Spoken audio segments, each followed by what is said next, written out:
I remember the moment so vividly. It's burned into my mind like a cruel reminder of everything that went wrong. It wasn't the kind of argument where things get heated and people say things they don't mean. No, it was worse than that. This was deliberate, calculated. Claire knew exactly what she was saying, and she didn't flinch when the words came out of her mouth.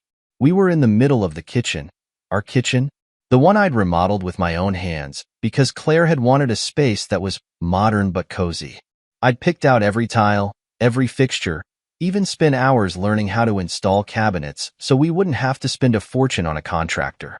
That kitchen had been a labor of love, and now it felt like the walls themselves were mocking me. It started over something small, like these fights always do. Claire had been scrolling through her phone, ignoring me while I stood at the counter trying to talk to her about our plans for the weekend. She was wearing one of those silk robes she always liked, the kind that looked more like an accessory than actual clothing. Her hair was perfect, her makeup flawless, as if she were preparing for an audience rather than sitting at home with her husband. "Are you even listening to me?" I asked, trying to keep my tone neutral. She glanced up, annoyed. "What?" "I was asking if you wanted to go to the market this weekend. We could pick up some fresh stuff for dinner." She rolled her eyes and went back to her phone. "I don't care, Ethan. Do whatever you want." That was her default response these days. Dismissive, detached, like I was a background noise she barely tolerated. I'd gotten used to it, but this time it stung more than usual. "I'm trying here, Claire," I said, setting down the cutting board I'd been cleaning. "I'm trying to make this work, but you act like you couldn't care less." She sighed, setting her phone down dramatically, as if giving me her attention was some kind of gift. "Ethan, what do you want me to say? That I care about the market? That I care about dinner plans? I don't. None of it matters." "Us?" I asked, my voice rising. "Do we not matter anymore?" Her eyes narrowed, and for the first time that night, she really looked at me. Not with love or even frustration, but with something colder. Something that made my stomach turn. "Ethan," she said slowly, as if explaining something to a child, "I'm too beautiful to be tied down like this.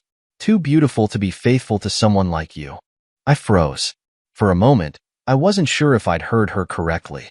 It felt like the air had been sucked out of the room, leaving me standing there in stunned silence. "What did you just say?" I finally managed to ask, though my voice barely sounded like my own. She tilted her head, her lips curving into a smirk. "You heard me. Look at me, Ethan. I'm gorgeous. Everywhere I go, men notice me. They want me. And you think I'm going to spend my life pretending I don't see that? Pretending I don't deserve more?" The audacity of her words left me reeling. This wasn't a drunken confession or a moment of misplaced honesty. She was saying it like a declaration, like she was proud of it. "So what?" I said, anger bubbling just beneath the surface. "You think you're entitled to cheat on me because you're pretty?" She shrugged. "It's not cheating if it's inevitable. I'm just being honest with you, Ethan. You should thank me for not hiding it." I couldn't believe what I was hearing. This was the woman I'd married, the woman I'd built a life with, and she was standing there telling me that fidelity was beneath her, as if her looks somehow absolved her of the basic decency every relationship requires. "Wow," I said, shaking my head. "That's some honesty, Claire. What else are you too beautiful for? Respect? Love? Commitment?" She crossed her arms, her smirk fading. "Don't be dramatic. I'm just saying you should adjust your expectations. Stop clinging to some outdated idea of marriage. It's not realistic." "Not realistic?" I repeated, my voice rising. "You vowed to love and honor me, Claire. You stood in front of our friends and family and promised me forever. Was that just for show?" She rolled her eyes again, as if I was the one being unreasonable. "Stop acting like a victim, Ethan. You knew what you were getting into when you married me." "No," I said, stepping closer. "I thought I was marrying someone who loved me, someone who valued our life together." "Well," she said, picking up her phone again, "I guess you thought wrong." That was it. That was the moment something inside me snapped. The years of biting my tongue, of brushing off her vanity and dismissiveness, of convincing myself that she was just going through a phase. It all came crashing down. I realized in that instant that I couldn't do it anymore. I couldn't keep bending myself into knots to accommodate someone who didn't respect me, who didn't even see me as her equal. Okay, I said, my voice eerily calm. If you think you're too beautiful for this marriage, let's fix that. She looked up, confused. What are you talking about? I didn't answer. Instead, I turned and walked toward the bedroom, grabbing a suitcase from the closet. I brought it back to the kitchen, set it on the counter, and started packing her things. What are you doing? She demanded, standing up. Exactly what you said, I replied, not stopping. If you're too beautiful to be faithful, you're too beautiful to live here. So pack your bags, Claire. You're leaving. She laughed, a short, incredulous sound. You're kicking me out? Don't be ridiculous, Ethan. I zipped the suitcase shut and handed it to her. I'm done, Claire. You can smirk and roll your eyes all you want. But this marriage is over. You made sure of that. For the first time that night, I saw a flicker of uncertainty in her eyes. She wasn't used to me standing up for myself, wasn't used to me drawing a line in the sand. But I meant every word. You can't just kick me out, she said, her voice wavering slightly. This is my house too. No, it's not, I said firmly. It's mine. I bought it before we were married, and it's staying mine after you're gone. She stared at me, stunned, as if she couldn't believe I was capable of defying her. But I didn't care. I was done being the doormat, done sacrificing my dignity for someone who didn't deserve it. Leave, I said, pointing toward the door. And don't come back. Claire hesitated for a moment, then grabbed the suitcase and stormed out, slamming the door behind her. As the silence settled over the house, I felt a strange mix of emotions: anger, relief, heartbreak. But more than anything, I felt free. For the first time in years, I had taken control, and I wasn't looking back. When the door slammed behind her that night, it didn't feel like victory. Not yet, anyway. There was no catharsis in watching Claire storm off with that suitcase, her designer heels clicking against the pavement as if she was heading to some runway instead of the great unknown. No, all I felt was exhaustion, bone-deep, soul-crushing exhaustion. But I knew this was just the first step. Kicking her out wasn't enough. I needed to see it through, to make sure she understood the gravity of her choices. For too long, I'd played the role of the forgiving husband, the patient one. Not anymore.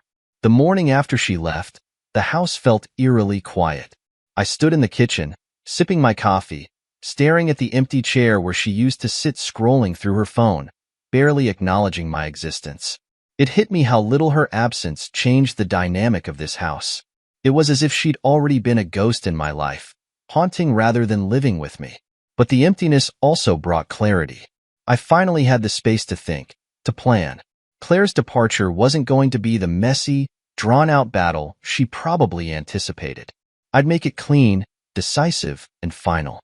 No compromises. No second chances. That afternoon, I went through the house and gathered the rest of her things. Clothes, jewelry, shoes. So many damn shoes. It felt like a ritual, packing away pieces of the life we'd built together. Her perfume lingered on some of the items, triggering memories I didn't want to deal with yet. I paused when I came across a photo album tucked away in the back of the closet. It was from our honeymoon, filled with pictures of us smiling on sandy beaches, holding hands at sunset, toasting champagne at some overpriced resort.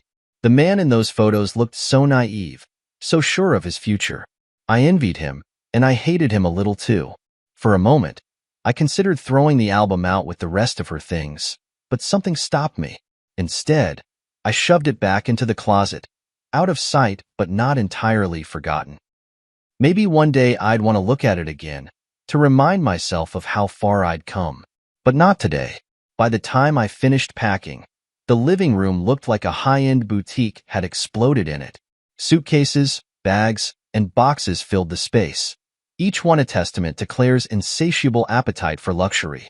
I couldn't help but laugh bitterly at the sheer excess. How had I let this happen? How had I become a man who allowed someone else's vanity to overshadow his own needs? As I stood there surveying the mess, my phone buzzed. It was a text from my lawyer, Nathan. Let's talk strategy. Call me when you're ready. Nathan had been a friend for years, but he'd never minced words. When I told him what Claire had said, he didn't even try to hide his disdain. "She's a narcissist, Ethan," he'd said bluntly. "You're not just divorcing a wife. You're divorcing her ego. Be ready for a fight." I dialed his number, and he picked up on the first ring. "Ethan," he said, his voice calm and measured. "How are you holding up?" I glanced at the mountain of Claire's belongings. "Better than yesterday." "Good. That's progress.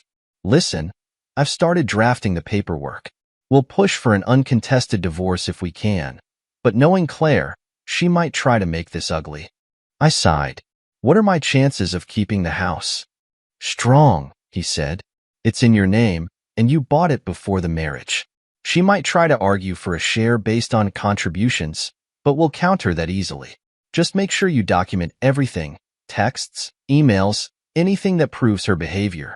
"Got it," I said, already making a mental note to back up the security camera footage from the night before. "And Ethan," Nathan added, his tone softening, "don't let her guilt you into anything. This is your life. Protect it." After the call, I felt a renewed sense of purpose. Claire had underestimated me, treated me like I was some pushover she could manipulate.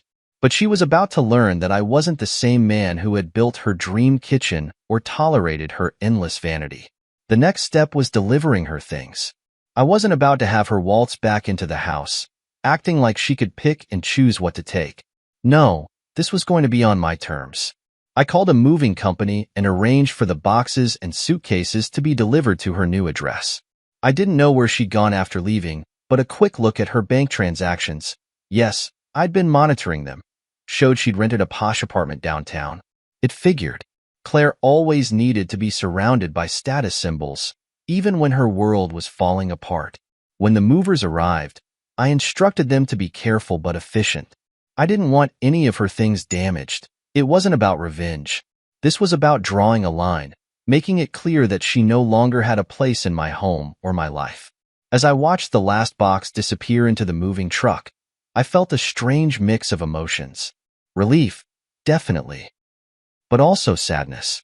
Not for Claire, but for the version of us that had existed once, before the cracks began to show. I closed the door and locked it, leaning against it for a moment. The house was mine again, but it didn't feel like a victory yet. It felt like standing on the edge of something new, something uncertain. And then, as if on cue, my phone buzzed again. This time, it was a message from Claire. "Really, Ethan? You're having my things sent to me like I'm some stranger? Grow up." I stared at the message, my thumb hovering over the keyboard. Part of me wanted to respond, to fire back with something cutting and final.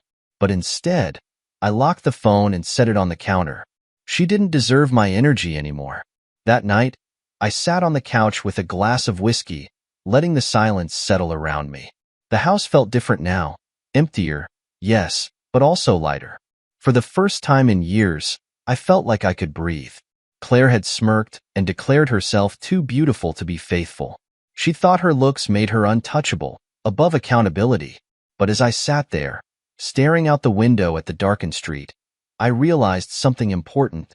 Beauty fades. Strength lasts. And I was stronger than she ever gave me credit for. This wasn't the end. It was the beginning of something better. And for the first time, I was ready to embrace it. Divorcing Claire was never going to be simple. If there was one thing I'd learned over the years, it was that she never lost gracefully. Whether it was an argument, a game night with friends, or her own reflection in the mirror, Claire needed to win. But this time, the stakes were higher than her vanity. This time, it was about control, pride, and money. When Nathan called to say Claire had officially hired a lawyer, I wasn't surprised. I imagined her sitting in some sleek office, wearing her best wronged wife expression, painting a picture of herself as a victim. It didn't matter that she'd been the one to throw the first punch in this war. Claire's reality was whatever suited her at the moment. The first shot came in the form of a letter from her lawyer. It was polite, professional, and completely infuriating. "Dear Mr. Walsh, as counsel for Mrs. Claire Walsh, we are reaching out to address the division of marital assets in the event of a divorce. Claire seeks an equitable settlement, including a share of the house and spousal support, as per her contributions to the marriage." I stopped reading. My blood was boiling. Contributions to the marriage? What contributions? Her obsession with designer handbags? The way she spent more on her hair in a month than I spent on groceries in 6? I called Nathan immediately, my hands trembling with anger. She wants the house, I said as soon as he picked up. And spousal support. Can you believe that? Nathan sighed. I told you this was coming. Don't take the bait, Ethan. We're prepared for this. But she didn't even pay for the house. I bought it before we were married. Exactly, Nathan said calmly, which is why she doesn't have a claim. She might try to argue that she contributed indirectly, maintaining the household, enhancing its value. But we'll counter that. Did she ever pay the mortgage? Not a dime. Good. That works in our favor. Let me draft a response. Over the next few weeks, the battle lines were drawn. Nathan and I compiled every piece of evidence we could find to show that Claire had no real claim to my assets. Bank statements, receipts, even old emails. Meanwhile, Claire's lawyer escalated her demands, painting a picture of her as a devoted wife who had sacrificed for my career. The absurdity of it all would have been laughable if it weren't so infuriating. Claire, a martyr? She was about as selfless as a peacock in mating season. Then came the first mediation meeting. We sat across from each other in a conference room that smelled like stale coffee and anxiety. Claire looked stunning, of course. She always did. She wore a fitted dress and expensive heels, her makeup flawless. I knew the look she was going for, confident, unshakable. But I also knew her tells. The way she tapped her nails against the table, the way her smile didn't quite reach her eyes. She was nervous. Her lawyer, a sharp-talking woman named Linda Rhodes, opened the session with a statement, so polished it felt rehearsed. Claire has always supported Ethan's career and made significant sacrifices to ensure their household ran smoothly. She believes she is entitled to a fair division of assets, including a portion of the marital home and financial support to maintain her standard of living. Nathan leaned back in his chair, unfazed. Let's clarify a few points, he said smoothly. First, the home in question was purchased by my client before the marriage. It's solely in his name, and there's no record of Claire contributing financially to its upkeep. Second, while Ethan was working long hours to build his career, Claire's expenditures on luxury items, well documented in our financial records, suggest she wasn't exactly sacrificing. I stole a glance at Claire. Her smirk had faded. Things got uglier from there. Claire claimed she'd sacrificed her own career to support mine, which was a blatant lie. She'd never had a career, unless you counted her brief stint as a social media influencer. Nathan pointed out that her Instagram sponsorships barely covered her shopping sprees, let alone contributed to the marriage. But Claire wasn't the type to back down. When she realized she couldn't win the house, she turned her attention to spousal support. I gave up everything for this marriage, she said dramatically, her voice trembling just enough to sound genuine. I deserve to be compensated. Nathan didn't flinch. Claire's spending habits are hardly indicative of financial need.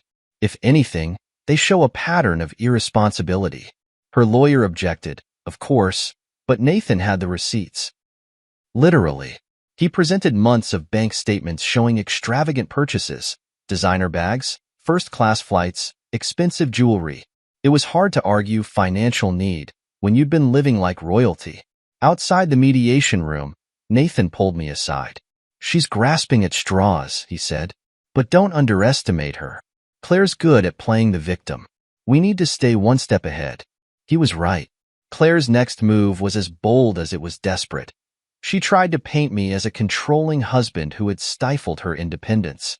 She even claimed emotional abuse. When I read her accusations, I felt like I'd been punched in the gut. I wasn't perfect, no one is, but I'd never been anything but supportive. I'd worked long hours to provide for us, given her everything she wanted, even when it hurt me financially. And now she was twisting that into a weapon. The turning point came when Nathan uncovered a damning piece of evidence. Claire had been hiding assets. She'd funneled money into a separate account over the years, likely preparing for this exact scenario. It was the smoking gun we needed. At the next meeting, Nathan presented the evidence with the precision of a surgeon. Given this discovery, he said, sliding the documents across the table, It's clear Claire has been less than forthcoming about her finances. This raises questions about her credibility in the broader context of these proceedings. Claire's face went pale. Her lawyer tried to spin it, but the damage was done. Suddenly, Claire's narrative of being the wronged wife fell apart. She wasn't a victim. She was a schemer who had underestimated me. By the time the divorce was finalized, Claire had lost everything she'd fought for. She didn't get the house. She didn't get spousal support. And her hidden assets meant she walked away with less than she would have if she'd been honest from the start. As I walked out of the courthouse that day, I felt a weight lift off my shoulders. The battle had been brutal, but I'd won. Not out of spite or revenge, but out of self-respect. Claire thought she was too beautiful to be faithful. But beauty fades. And now, she was learning just how fleeting it really was. When the dust finally settled, and the ink dried on the divorce papers, I thought I'd feel a sense of closure. A part of me hoped I'd wake up the next morning, step outside, and breathe in the freedom of a life unshackled from Claire's endless games. And to some extent, I did. But there was also this lingering curiosity about what her new life looked like without me. Would she thrive? Would she crumble? I didn't have to wonder for long.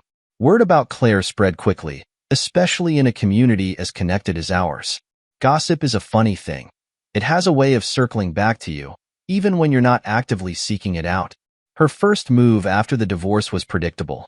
Claire had traded our suburban home for a sleek downtown apartment in one of the most expensive buildings in the city. She probably thought the glossy high-rise, with its floor-to-ceiling windows and concierge service, would scream, "I'm better off without him." But to me, it just looked like an expensive distraction. Through mutual acquaintances, I learned she'd been dipping into her hidden funds to maintain the lifestyle she'd grown so accustomed to. Designer clothes, luxury spa days, high-end restaurants. It was all part of the image she curated so meticulously. Claire wasn't just living. She was performing. Every Instagram post, every carefully angled selfie, was her way of proving to the world, and perhaps to herself, that she hadn't lost anything in the divorce. But behind the filters and hashtags, cracks began to show. The first sign came when a former friend of hers, Vanessa, reached out to me.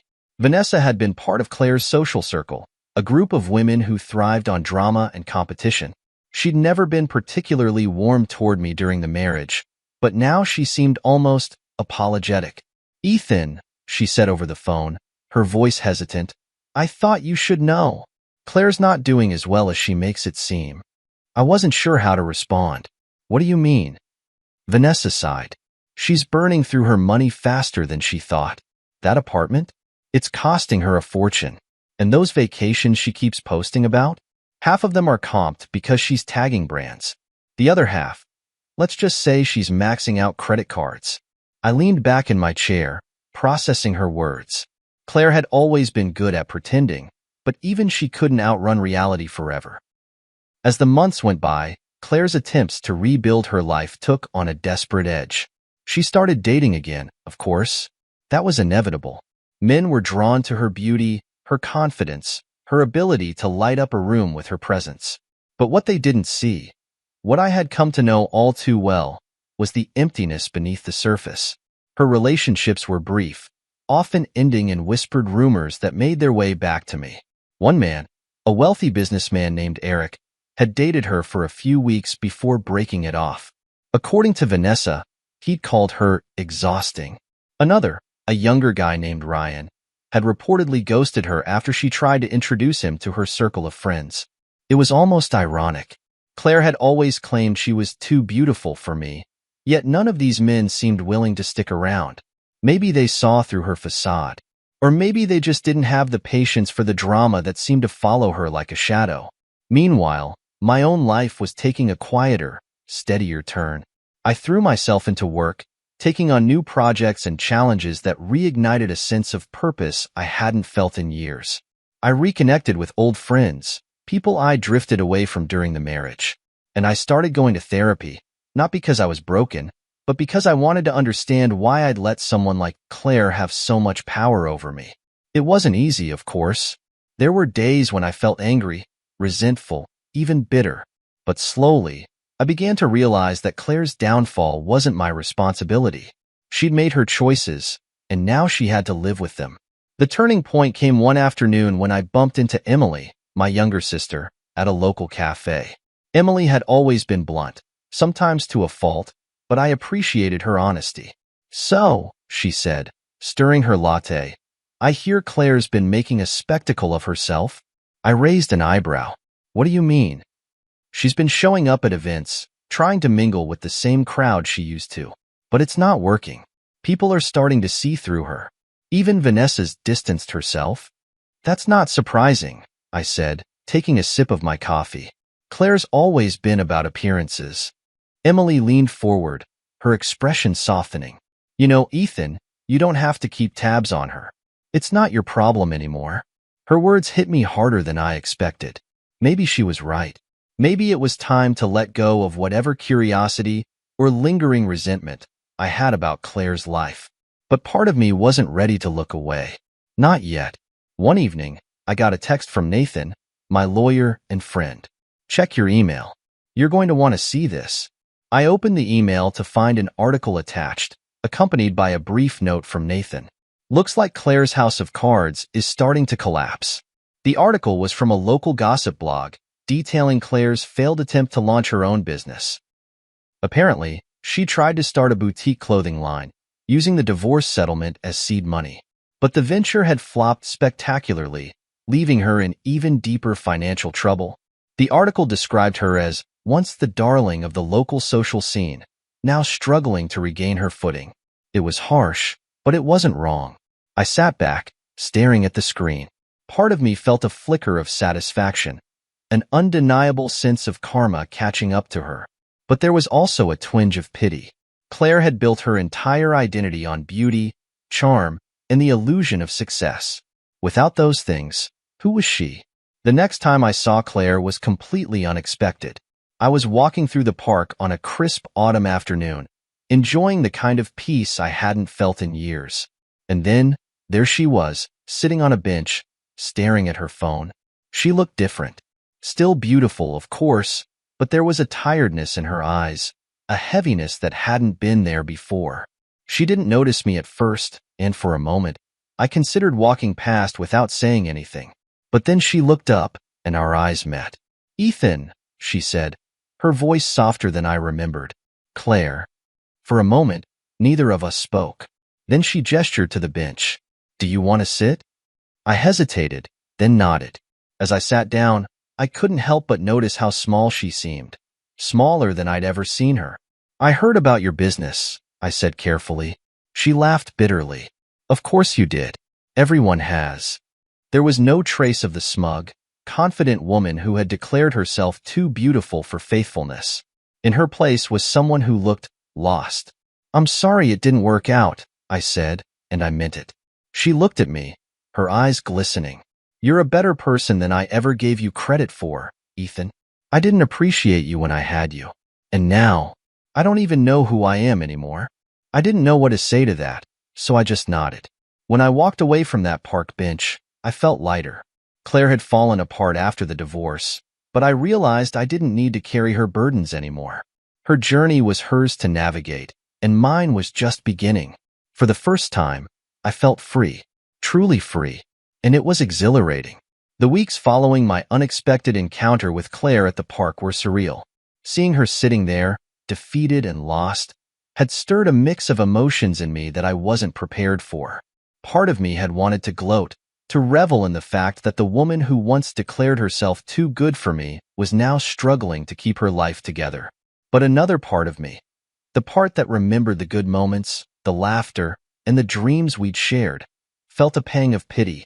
It's a strange thing, watching someone unravel, and stranger still when that someone is the person you once built a life with.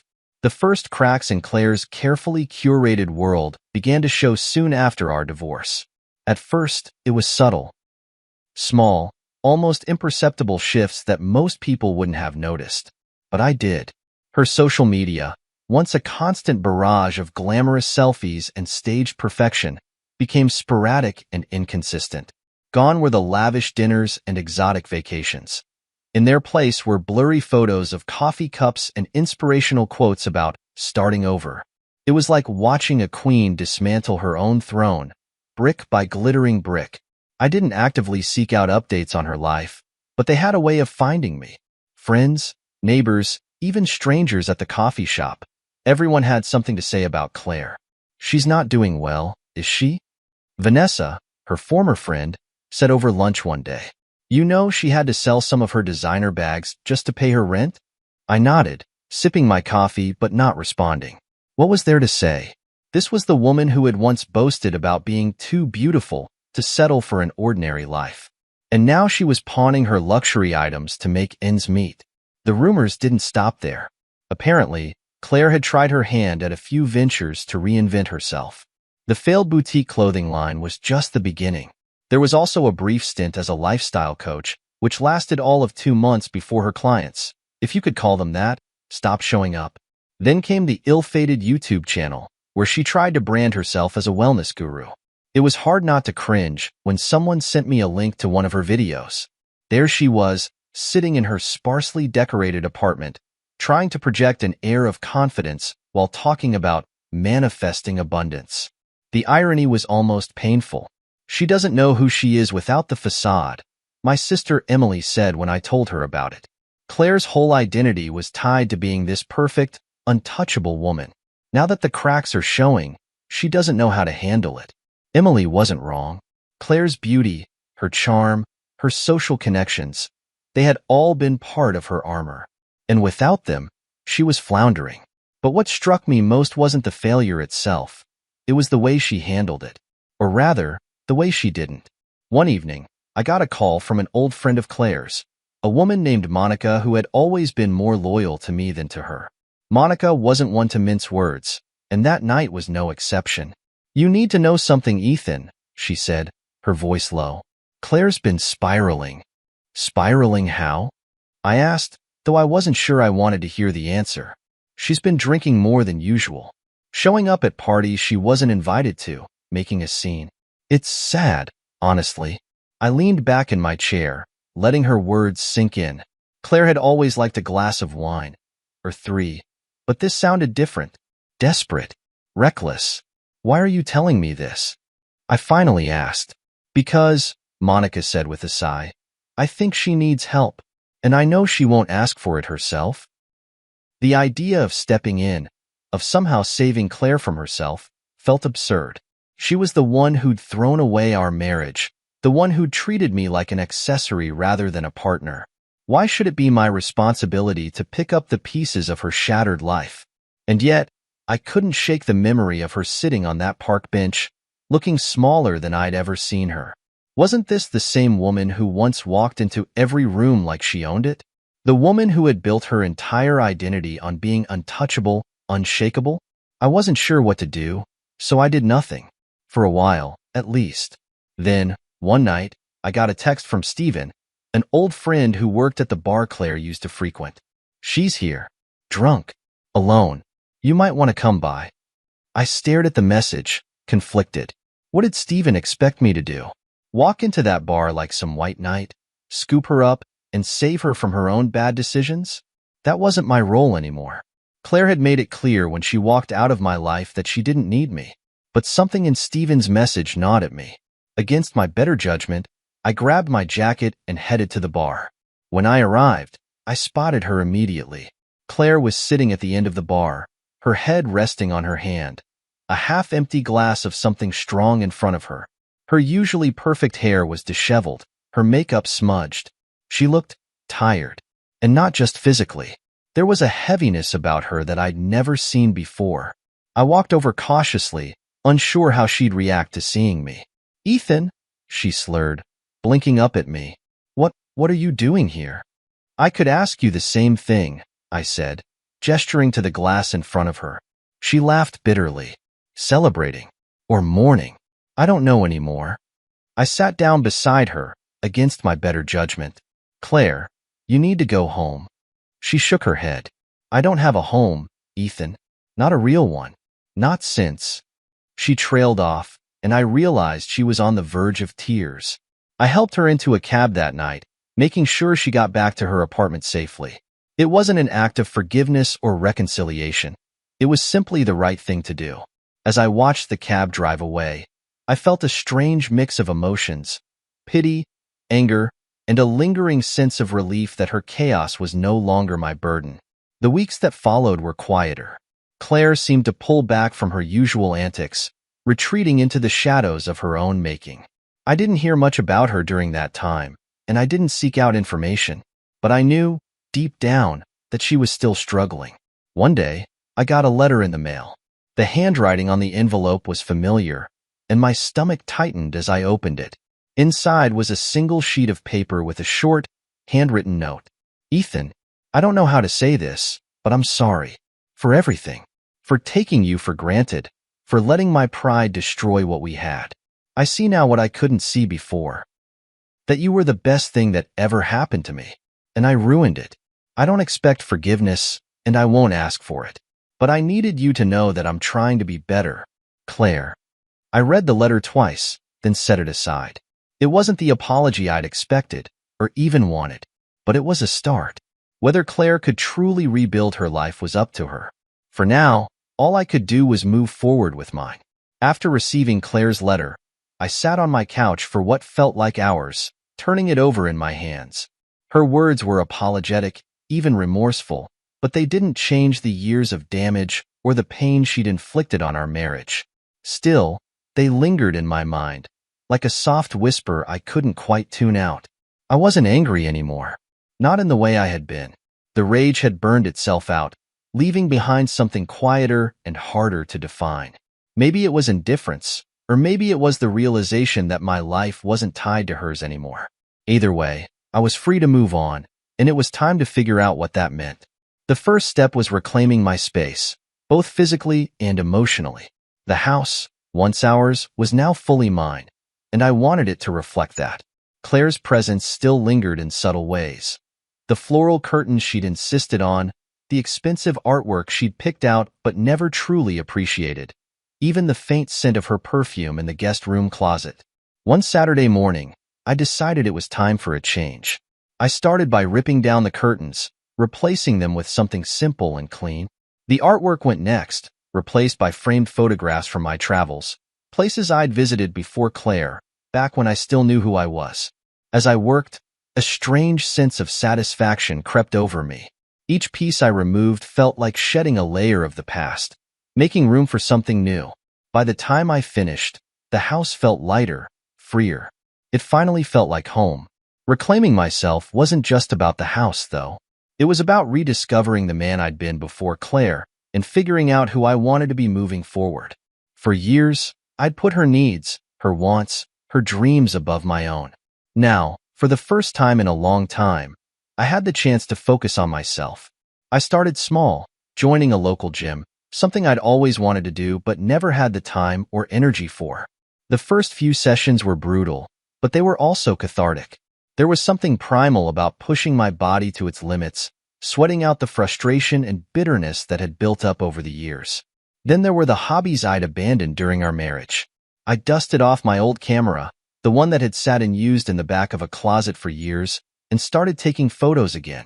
At first, it was just landscapes and cityscapes, safe, impersonal subjects, but as I grew more comfortable behind the lens, I started experimenting, capturing candid moments of life around me. It wasn't just about photography, though. It was about finding joy in the little things again. Cooking a meal from scratch, listening to music I loved, taking long walks without a destination in mind. Each small act felt like reclaiming a piece of myself that had been lost. Of course, moving on wasn't without its challenges. There were moments when the past crept in, uninvited and unwelcome. A song on the radio that reminded me of Claire, a familiar scent in the air, a fleeting memory that left me feeling raw and exposed. One night, while sorting through an old box of belongings, I stumbled across a photo album from our wedding. My first instinct was to shove it back into the box and forget I'd ever seen it. But something stopped me. Instead, I opened it, flipping through the pages slowly, as if each image carried a weight I wasn't sure I was ready to bear. There we were, smiling and laughing, surrounded by friends and family. It was almost surreal, seeing myself so happy, so full of hope for the future. I didn't recognize that man anymore. He felt like a stranger, someone I'd known once but lost along the way. By the time I closed the album, my chest felt heavy, but not in a bad way. It was a reminder, I realized, not of what I'd lost, but of what I'd survived. The marriage may have ended in betrayal, but it didn't erase the good moments, the lessons learned, or the strength I'd gained. Rebuilding my social life was another important step. During my marriage, I'd let a lot of friendships fade, either because Claire didn't approve or because I'd been too focused on keeping her happy. Now, I had the chance to reconnect. Emily, my sister, was instrumental in pulling me out of my shell.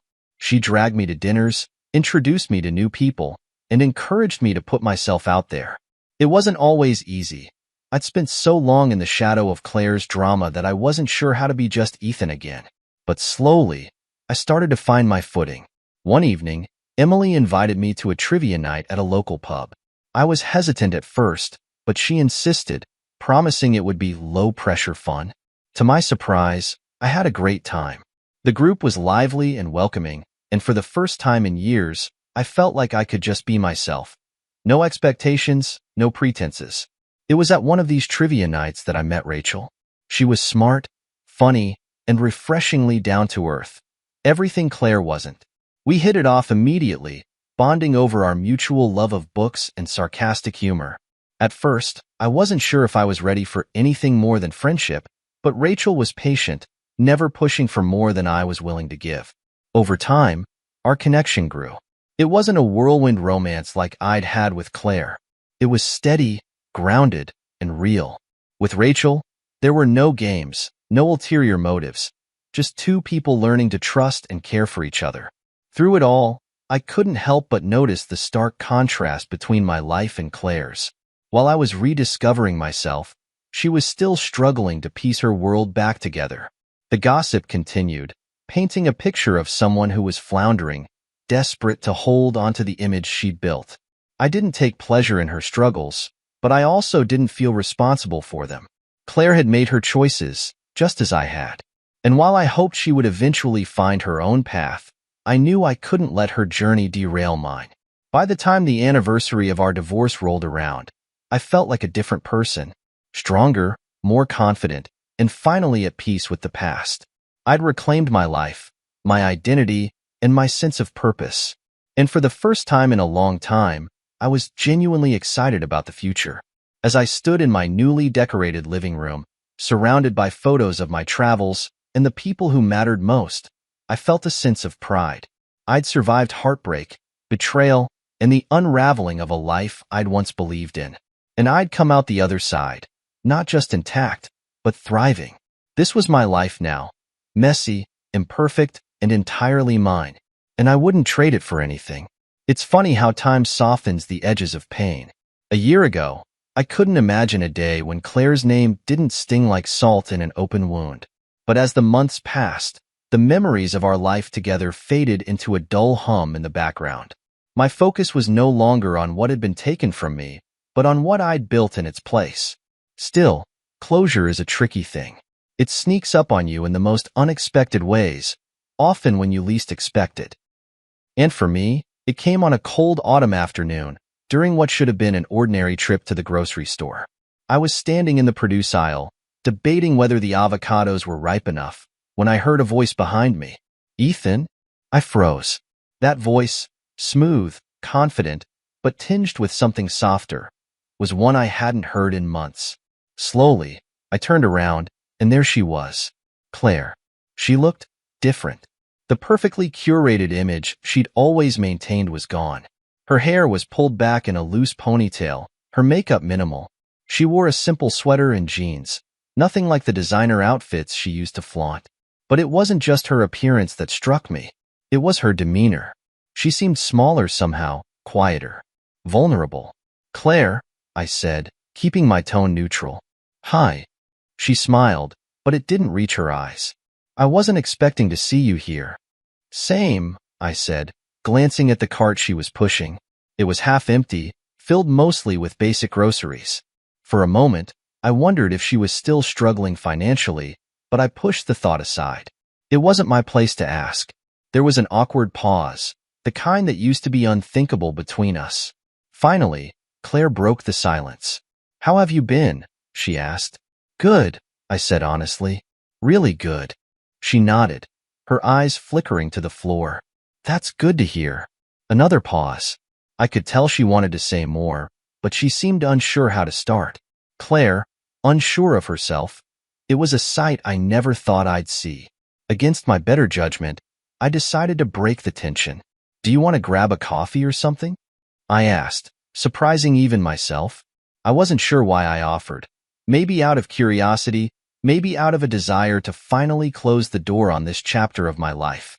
Either way, the words were out before I could stop them. Claire looked up, her expression a mix of surprise and relief. "I'd like that." We found a quiet cafe nearby and settled into a corner booth. The air between us was heavy with unspoken words, but I didn't rush to fill the silence. Instead, I waited, letting Claire take the lead. "I've been meaning to reach out," she said finally, her hands wrapped around her coffee cup. "But I didn't know if you'd want to hear from me." "Why now?" I asked, my voice calm but firm. She hesitated, her gaze fixed on the table. "Because I owe you an explanation and an apology." I leaned back in my chair, crossing my arms. "Go on." She took a deep breath, as if steeling herself. "I was selfish, Ethan. I took you for granted. I thought I deserved more excitement, more attention, more everything. But I didn't realize what I had until I lost it." Her words hung in the air, heavy with regret. For the first time, she wasn't defensive or dismissive. She was just honest. "I thought I was too beautiful to be faithful," she continued, her voice barely above a whisper. "But the truth is, I was too insecure to appreciate what I had. I was always chasing something, validation, admiration, whatever, because I didn't think I was enough on my own." I studied her carefully, trying to gauge her sincerity. Claire had always been a master manipulator, but this didn't feel like one of her games. It felt real. "I hurt you," she said, her eyes meeting mine. "I know I did, and I don't expect you to forgive me. I needed you to know that I see it now. I see what I did." For a moment, I didn't say anything. I just sat there, letting her words sink in. Part of me wanted to lash out, to remind her of all the ways she'd broken me. But another part of me, the part that had spent the past year rebuilding myself, knew it wouldn't change anything. "What do you want from me, Claire?" I asked finally, my tone more curious than accusatory. "Nothing," she said quickly. "I don't want anything. I needed to say it, to take responsibility." I nodded slowly, processing her words. There was a time when I would have killed for this kind of admission from her. But now, it felt almost unnecessary. I'd already moved on. Her apology was just a formality.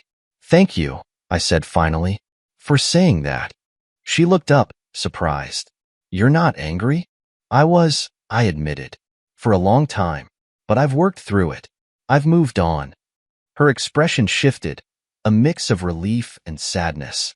"I'm glad," she said softly. "You deserve to be happy." We sat in silence for a while, sipping our coffee. It wasn't an awkward silence, though. It was peaceful, almost cathartic.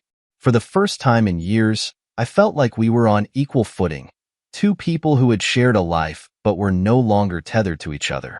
When we finished, I paid the bill and walked her to her car. She hesitated before getting in, turning to face me one last time. "Ethan," she said, her voice steady, "I hope you find someone who loves you the way you deserve to be loved." I smiled, a genuine smile this time. "I already have." Her eyes widened slightly, and for a moment, I saw a flicker of something. Regret, maybe? But she nodded, a small, sad smile on her lips. "Goodbye, Ethan," she said. "Goodbye, Claire." As I watched her drive away, I felt an unexpected sense of closure. This wasn't the grand, dramatic ending I'd once imagined.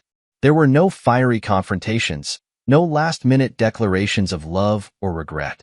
It was quiet, simple, and exactly what I needed. Claire would always be a part of my story, but she no longer defined it. I had my life back, my identity, and my happiness. And for the first time in years, I felt truly free.